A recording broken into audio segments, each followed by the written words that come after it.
Brahmanbaria Raipura union মনির নামে প্রবাসী আমাদের বর্তমান প্রধানমন্ত্রীকে বিভিন্ন ভাষায় গালাগালি করেছে। তো এটা বিএনপির যে কোনো একটা কর্মীর মানাইতে পারে না যে দেশের প্রধানমন্ত্রীকে এভাবে গালাগালি করবে।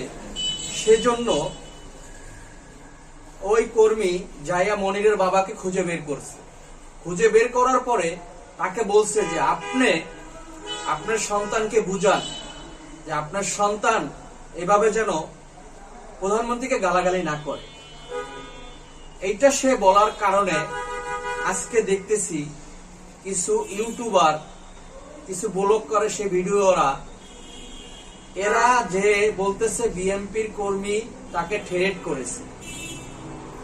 তো তোমরা যে এই বলতেছো এই কথাগুলো, দীর্ঘ 17 বছর বিএনপির প্রতিটা কর্মীর উপরে যে অত্যাচারিত করেছে আওয়ামী লীগ, সেটাই দেশের মানুষ জানে।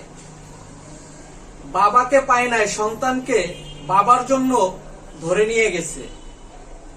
সন্তানকে পায় নাই, স্ত্রীকে ধরে নিয়ে গেছে।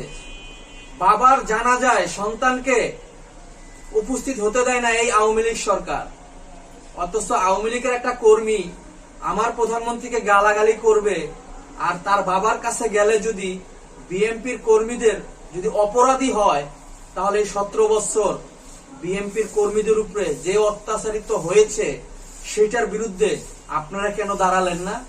এখন আপনারা স্বাধীন দেশ, গণতন্ত্র দেশ, সেজন্য আপনারা অনেক কথা বলেন, কিন্তু এক একটা কর্মী যখন ধান খেতে ঘুমাইছে, যখন বাবার মৃত্যুর সময় হাতে হ্যান্ডকাপ নিয়ে তারপর বাবার জানাজায় আসতে হয়েছে, সেই সময় আপনাদের এই মানবতা কোথায় ছিল? আর এখন মনিরের আমার প্রধানমন্ত্রীকে গালাগালি করছে, আর সেই জন্য আপনারা এক এক সময় এক এক কথা বলেন। কিন্তু ভাই, 17 বছরে আমরাও অনেক নির্যাতিত হয়েছি।